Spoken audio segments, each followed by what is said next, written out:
por continuar mais tarde, em outros tempos, hein? Sobre a autoridade do sacerdote. Você tem autoridade, bem? Amém. Abra só em Salmos 33. E eu vou falar da eleição de 2022. As pessoas eu falei, caramba, como eu vim crer? Marabadia, coronel achar. Aí você vai tentar entender. É Salmo 133 ou é 33? Salmo 33, versículo 1. Vou falar para ir mais rápido. O conselho do Senhor permanece para sempre, e os intentos do seu coração por todas as gerações. Bem-aventurada é a nação cujo Deus é o Senhor, e o povo que escolheu para a sua herança. O Senhor olha do céu e vê todos os filhos. Então aqui diz o versículo 12, todos os filhos dos homens. Deus conhece todas as coisas, mas Ele diz que aquele que permanece na presença de Deus, o conselho do Senhor permanece para sempre, e os intentos do seu coração para todas as gerações. Aquilo que Deus deseja permanece em todas as gerações, sobre as nações, sobre as pessoas, cujo Deus é o Senhor. Quer dizer, ter Deus como Senhor é ter um princípio do que acredita, do que crê. E Ele diz que Ele olha os corações dos homens na terra, Ele está atento para os corações dos homens. Em Levítico 26, 3 está dizendo: se andares nos meus estatutos e guardares os meus mandamentos e cumprires, eu vos darei a vossa chuva ao seu tempo, e a terra dará o seu produto, e as árvores do campo darão os seus frutos. No versículo 14 de Levítico 26 diz sobre a maldição agora: mas se não me ouvires e não cumprires todos os meus mandamentos, sobre esses mandamentos, e se rejeitares os meus estatutos, e a vossa alma desprezar os meus preceitos, de modo que não cumprais todos os meus mandamentos, mas violeis o meu pacto, então eu com efeito vos farei isso, porei sobre vós terror, febre ardente, que consumirão os olhos e farão definhar a vida. E em vão semeareis a vossa semente, pois os vossos inimigos comerão.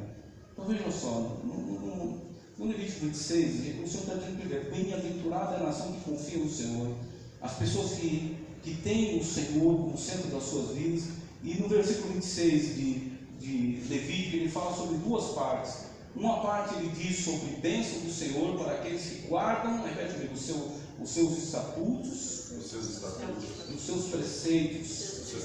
Quando ele fala em estatuto, ele está falando em princípio, em leis que ele criou, e os seus preceitos, de modo que não cumprais os meus mandamentos. Aí no versículo 14 já começa a falar sobre maldição entre aqueles homens, que os olhos deles estão sobre todos os homens. Então todos os homens estão sob os olhos de Deus, Deus está atento. Então se ele anda nos meus caminhos e se importa com o que eu penso, ele está sob uma bênção de Deus. Mas quando ele está resolvendo andar pelos seus próprios caminhos e desprezando a lei de Deus, quando fala a lei de Deus, é os princípios de Deus. Quando o Senhor disse para Moisés: escreva, não matarás, não roubarás, são princípios. Quer dizer que ali está fundamentado a lei do Senhor. Então ali é o princípio, até mesmo quando Jesus disse: vou resumir a lei para vocês: amará o teu próximo como a ti mesmo. Amarás a Deus acima de todas as coisas, e o teu próximo como a si mesmo. Ali está dizendo de princípios na graça. É a lei do amor que a gente diz, de princípios. Então o Senhor está falando que aquele que despreza o princípio e os preceitos, quando ele fala de preceitos, é que a lei traz regras. Quando ele fala não matarás, a gente fala assim, a lei vai dizer não mate animais ou não mate seres humanos. Então quando eu vou criando regras sobre o que a lei definiu sobre matar, então não matarás, mas não matarás o quê? Não matarás animais, ou não matarás seres humanos, ou não matarás. Bom, aí a lei vai criando regras. Essas regras se chamam preceitos, que é o grupo de coisas, de preceitos morais, de preceitos práticos da vida, preceitos sobre racional, que é sobre si mesmo. Existem vários grupos de preceitos que regem as leis, a lei que é instituída. Então Deus instituiu um princípio, e as regras, que são os seus preceitos, elas vêm organizar esse princípio. Então não roubarás, não adulterarás. Então vai regendo, vai criando-se regras para que você não cometa aquilo, dentro de cada segmento. Então desprezar a lei, desprezar a forma com que a lei é desenvolvida, para que você não peque, tem que se prestar atenção. A lei que eu estou tratando é a lei de Deus, a lei do reino de Deus. Então o princípio maior que o homem, Jesus disse: eu não vim desprezar a lei dos homens, a lei de Deus, eu vim para cumpri-la. Jesus veio cumprir a lei. Então os princípios de Deus, tanto no tempo da lei como no tempo da graça, são válidos. Você tem que conservar os princípios da palavra de Deus na sua vida e na vida das pessoas em sua volta. Você tem que sempre ensinar e aconselhar as pessoas a conservar as suas vidas no princípio. Por quê? Porque aos olhos de Deus está sobre todos os homens, como nós lemos em Salmo 33. Está sobre todos os homens, os corações dos homens. E ele diz que será bem-aventurado aquela nação, aquelas pessoas que se reúnem para conservar os seus princípios e os seus preceitos. Por isso nós estamos reunindo como igreja, e nos reunimos, nos organizamos como igreja, para conservar os princípios da palavra de Deus, que é para anunciar e para ensinar as pessoas os preceitos, que é como praticar esses ensinamentos, essas leis de Deus. É para isso que a igreja ela é instituída de uma certa forma, para trazer às pessoas entendimento sobre como se organizar e como agir nos princípios de Deus. Amém?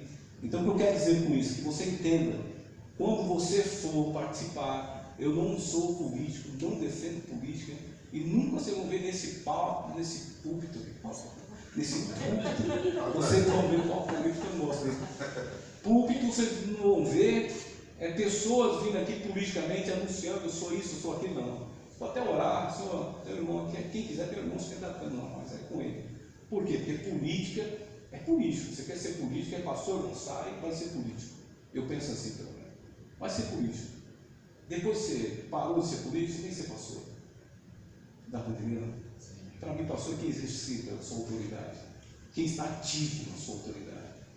Você pode ter o chamado de pastor, mas pode não estar exercitando a sua autoridade como pastor. Porque a autoridade se só exercita quando eu estou aqui.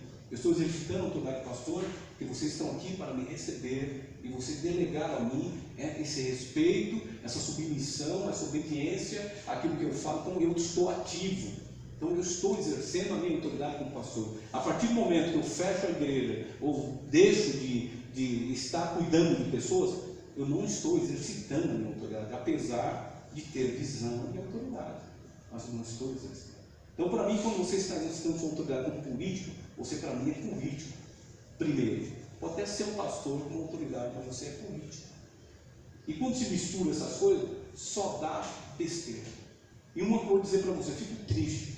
Pastores que eram abençoados, dedicando, crescendo, ajudando um monte de gente a ter uma visão de Deus, ensinamentos tremendos, aí depois vai para Brasília e não tem mais tempo.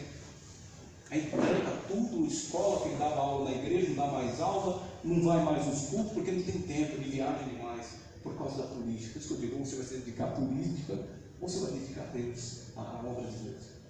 Você é pastor? É pastor, você é pastor. Porque a política vai te exigir muito tempo e vai te roubar da posição de cuidar de pessoas como pastor. Então, por isso que eu acho que não deve se misturar. E nem se falar, quando se diz na política, eu sou pastor, porque primeiro lá você é político e não pastor. Então você tem que anunciar que você é político. E não chegar lá na frente da televisão e ficar falando, eu sou pastor e político. Não, você é político primeiro. Pode até ter chamado de pastor, mas você é político. Então assuma a sua posição de político. Para não colocar o sacerdócio e às vezes você não está exercendo a sua autoridade e dar mau testemunho. Porque político é político, pastor é pastor, no sentido assim. Se ele vai para a política, ele é um homem de Deus, uma autoridade de Deus, que está exercendo a sua autoridade como político.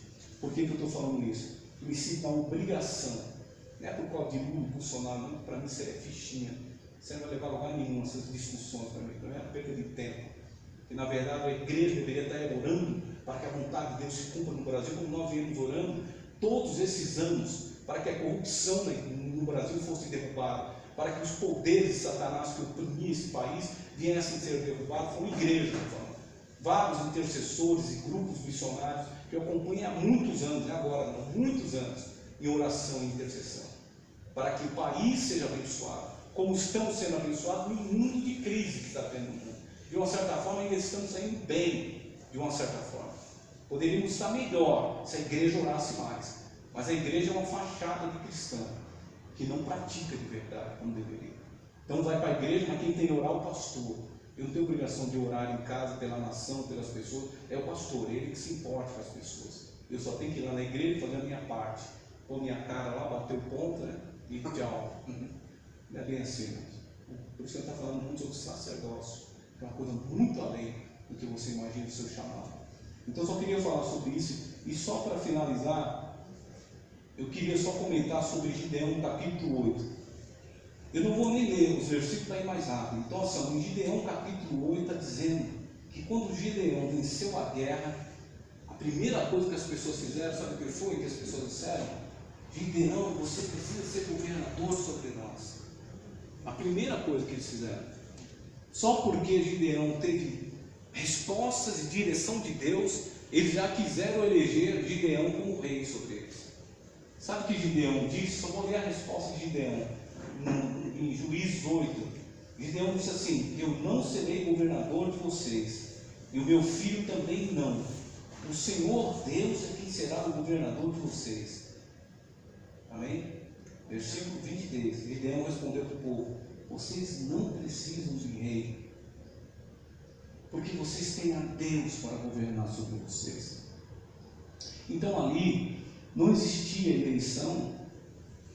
E porque não existia eleição, não existia corrupção. Porque na verdade não existia corrupção porque não existia político. Então o povo, Deus em nenhum momento foi ideia de Deus criar um governo humano sobre as pessoas. Liderança sim, para ajudar a direcionar as pessoas, mas não governos de nações. Porque esses governos são, você colocar uma nação inteira, milhões de pessoas na mão de uma pessoa para estar decidindo, é muito arriscado, a destruição é muito grande. E como Deus sabe que os homens falham, não há nenhum sequer que possa garantir, a não ser Jesus, né? Mas o reino de Jesus não é deste mundo, que não veio esse propósito de ter esses poderes aqui, ele quer nos levar para o verdadeiro reino de Deus. Então, o Senhor nunca quis eleger um rei, mas chegou em Saul. Quando perguntaram para Gideão, Gideão disse: não preciso. Então naquela época não tinha corrupção, porque não havia um rei corrupto, porque não tinha eleição nem político, ninguém era eleito. E o propósito de Deus era que ele seja o governador. É como ele está trazendo na visão de ser sacerdote, porque ele quer ser o governo. Ele quer fazer o seu povo ser guiado pelo seu Espírito, para interferir nas coisas sobre o mundo. Então Deus não precisa de um governo humano para atuar, e nem Ele quer eleger governo humano. Ele quer que as pessoas sejam o governo, as pessoas em Cristo sejam o governo, e exercendo cada um o seu dom na sua área, para que as coisas possam dar certo. Dá para entender? Estou querendo tentar transferir para vocês. Então veja só para ir finalizar agora, para até finalizar, em Samuel capítulo 8, 1 Samuel capítulo 8, aí ali está a história de Saul. Ali está dizendo de um povo, você deve ter visto na televisão também, que Samuel era o sacerdote, tá? Da época, o sumo sacerdote, e ele guiava o povo. Então tudo que o povo precisava, ou qualquer tipo de ameaça dos inimigos, o profeta, que era o sacerdote, era a referência, porque como o Espírito Santo não estava sobre todo o povo, por causa da lei, não tinha condição de ter toda a direção do Espírito, então o sacerdote era um dos consagrados, e eles eram mediadores para intervir com autoridade sobre trazer a presença de Deus, trazer a comunhão com a presença de Deus, para dar a palavra de Deus às pessoas, e para também trazer o governo. Então ele orientava as pessoas. Quando dizia: o medianita vai vir atacar, os inimigos estão vindo para destruir a nossa terra. Então ele orava a Deus, Deus dizia: não, façam isso, façam aquilo, e fiquem tranquilos, porque eles não vão conseguir destruir vocês. Estou falando do povo inteiro. Então Deus governava através dos sacerdotes naquela época. Era exatamente assim que Deus gostaria que a sua igreja hoje estivesse exercendo sobre o mundo, governando o mundo através do governo de Deus, e não de palavras de homens, não de homens eleitos pelo povo. Dá para entender? Saul foi eleito, você leu aí, se você lê em 1 Samuel, porque o povo disse: precisamos de um rei. Sabe por quê? Porque o Egito tinha um rei, porque os povos que não conheciam a Deus tinham um rei. Mas ele disse: vocês conhecem a Deus? Samuel disse: para que vocês querem um rei? Para que vocês querem eleger um homem para cuidar de vocês, se Deus tem cuidado de vocês? E ali então, irmão, surgiu o primeiro político. Começou com Saul. E aí começou a baderna. Começou os problemas, a corrupção, os problemas de reino, os problemas de governo, as decepções das pessoas com o governo. Tanto que as pessoas almejam, as nações almejam um governo justo e perfeito. E não se tem um governo justo e perfeito em lugar nenhum. Porque um homem não pode dar esse governo, mas Deus pode dar esse governo perfeito. Então a eleição começou ali. Não tinha urna eletrônica para discutir isso, mas começou ali a eleição. Então não é propósito de Deus essa questão de eleição, de política. Política é coisa dos homens, por isso que se degradam, ficam degradando um outro, querendo matar um outro por causa de poder, na verdade. Porque a política, esse negócio de eleger uma pessoa e colocar ela sobre nação de milhões de pessoas, gerou uma certa sensação, né? Olha, é o cara, né? O cara é dono de uma empresa que tem 200 mil pessoas, ministra ele, que ele pode falar o que ele quiser, mandar embora, tirar, colocar, acrescentar, fazer o que ele quiser. Imagina o poder. Então todos os políticos, tem muitos políticos que até hoje estão se mantendo, porque são viciados em poder. Não estão se importando com nada, não. Estão se importando só com o seu poder, humanamente, de mostrar que eles são, né? Sou perfeito, sou isso, sou aquilo, ou quando não, uma questão financeira mesmo, mostrar que tem poder aquisitivo. Então é uma questão de poder. Então é muito delicado. Por que eu estou dizendo isso? Porque você, como sacerdote, eu desde quando me conheço, por chamado servo do Senhor, desde quando veio o meu chamado, comigo sempre o Espírito me levou a entender o poder da intercessão. Então eu sempre orei pela nação, sempre orei, o meu ministério é de oração, sempre orando, sempre intercedendo. Tudo que você eu amo acompanhar repórteres, acompanhar notícias sobre a nação. Não é porque eu quero saber dos problemas em si, não é para me manter informado, dizer sou intelectual. Não, é para saber aonde o diabo está tocando demais, aonde o mundo está sendo destruído, as pessoas estão sendo destruídas, para ficar atento, para quando o Espírito dizer, ore sobre isso, eu começo a orar com a batalha espiritual para mudar, interferir na vida. E eu já tenho experiências poderosas em Deus. Eu posso dar testemunhos de muitas coisas, que olhando a televisão, olhando a notícia, e Deus despertar para mim, ore sobre isso, que eu quero mudar isso. E ver o poder de Deus intervir no governo, intervir nas leis, intervir em situações de mudar. Porque eu me considerei como sacerdote para intervir num reino humano. E você é sacerdote para intervir. Então não importa, quando o Lula na época ele estava sendo eleito na Dilma lá, não, eles são satanistas, não importa que eles são satanistas, deve ser satanista. Você é a igreja. E você tem o poder de interferir sobre o curso das coisas. Porque se eles forem eleitos, não importa também, porque o poder da oração pode desfazer qualquer ideia que eles possam tentar implantar e criar uma resistência sobre ele, mesmo eles governando. Então não é que a bênção vai vir se eles não governar. A bênção vem sobre a nação quando a igreja, quando o sacerdote se posiciona para intervir e entende essa autoridade. A sua nação está protegida, não é por causa de você tirar o rei, colocar o rei A e o rei B. Tanto o A quanto o B são corruptíveis, são falhos, são humanos, e no final mesmo eles pensam em si mesmos, porque são humanos. Mas Deus olha os homens, como nós lemos no Salmo 33, Ele olha o coração dos homens e sabe.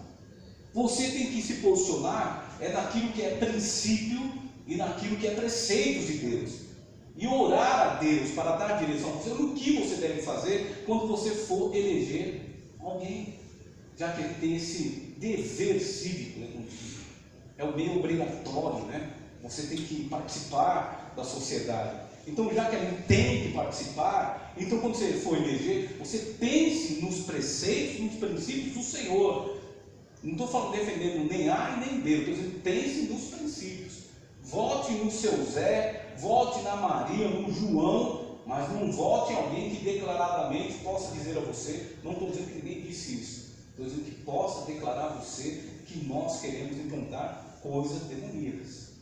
Porque eu dizer para vocês que vou facilitar a vida dos amantes, legalizar a vida dos amantes, o cara é amante, eu vou fazer uma lei para que ela tenha o direito de ser amante. Eu já começo a ir contra a palavra de Deus. Então, se um homem chegar para mim, um pastor, falar para mim, eu concordo com isso, eu estou fora. Por quê? Isso não é de Deus. É isso que vocês falam nas igrejas? Está ensinando coisa errada? Não, vou ficar nessa igreja aqui por quê? Então a eleição não é diferente, mas busque direção de Deus, para que vocês possam fazer, tomar atitude, não importa qual rei que vai ser eleito. Ainda que o Lula ganhe, não sei, não vai fazer diferença alguma para mim, porque eu creio no poder de Deus quando eu oro. E se ele tentar ousar desafiar Deus, ou a igreja que ora, ele morre. Eu garanto para vocês que ele morre. Desculpa eu falar isso, não é que eu desejo a morte da pessoa, mas eu tenho certeza que Deus tira. Eu vou dar um testemunho breve. Uma vez uma pessoa ameaçou uma profeta, certo? E ele era traficante, então ele entrou dentro da igreja, no dia do culto, com uma metralhadora, certo? E ele disse assim: isso aqui é que eu vou matar você, vou matar as pessoas que estão aqui dentro, agora uma pessoa que está lá dentro, e vou matar a senhora e pegar o seu sangue e vou entregar para o meu Exu. Aí quando essa profeta conversou comigo e falou por isso, meu coração tremeu de indignação. Mas quem são esses homens para desafiar o povo de Deus? Então eu orei, irmão, pela primeira vez eu disse: Senhor, que esse homem se converta, Deus, que ele se arrependa do mau caminho, porque a tua vontade é a tua vontade que a pessoa, que o ímpio se converta do seu mau caminho. Mas se ele insistir nessa tecla de matar ela, olha, ele podia dizer assim: vou te matar, mas não diga que vai entregar pelo Exu, não, isso vai ganhar uma fome. Teu pai, você vai matar, mas matar você, pegar o teu sangue e levar para o meu Exu terreiro. Eu falei: Deus, se ele continuar com essa ideia, mostra para ele que é Deus, nossa vida. Tira ele desse mundo escurecido, mas que ele não cumpra esse desejo do coração dele. Ele está desafiando a ti e não o profeta. Aí, lamentável, eu pensei que ele ia se converter, eu desejei isso. Mas depois veio a notícia. Então ele tentou uma roleta russa, uma brincadeira usando droga, e depois veio a notícia, depois dos 2 meses mais ou menos, de que a cabeça explodiu dele. Ele fez uma roleta russa e ele mesmo se matou. Ele matou, ele se matou. Brincando com os caras de roleta russa. E chuva o sangue dele. Aí, não estou falando que explodiu. Então, para você ter um exemplo, como já oramos, sobre no tempo da apóstola, nós oramos por leis que estavam tentando criar coisas espirituais sobre a nação, como mudar o nome, o Deus seja louvado, que ele pôr o nome de Exu lá, o nome de santo lá, e nós oramos, naquela época, muitos anos atrás, 15 anos atrás, 20 anos atrás, e nós ordenamos, não vai, e a lei se desfez. E a lei voltou atrás, já tinha determinado, e a lei voltou, Deus nem é besteira. Você está impondo ideia de profetizando coisas demoníacas sobre a sua nação, e a igreja não pode pegar as questões espirituais e tratar com indiferença, com banalização, como um tipo, tanto faz. Que é assim que eles fazem o mundo com as coisas santas de Deus, tanto faz. Não, vai ser amante, não, tanto faz. O importante é ser feliz, o importante é fazer, roubar ou não roubar, não, tanto faz. O importante é que quem roubou, porque precisou, está sem comida mesmo, tem que roubar mesmo, matar as pessoas. Não é assim. Não é ser indiferente com a iniquidade, com o pecado. É ser justo. É entender que você como mulher de Deus, como Deus, tem um princípio. E o seu princípio é a palavra de Deus. Você tem um preceito, tem uma regra de viver. Esse preceito é a palavra de Deus, é um dos princípios da palavra de Deus. Então eu quero dizer para vocês: não apoiem qualquer pessoa, não seja político, só pode ser um político da igreja, se ele está falando abobrinha, trazendo mentalidade, pensamentos, ideias para criar coisas, para destruir a ideia daquilo que Deus trouxe como luz para a nação. Não apoie. Vote no seu Zé, vote no João, na Maria, na Soraya. Quem conhece a Soraya? Eu conhecia só no debate, eu não sabia que tinha Soraya. Você está fazendo Mas quem parte sabia? dela. Mas vota na Soraya, vota quem você quiser. Mas não vote a partir do momento que você descobre uma malignidade sendo anunciada.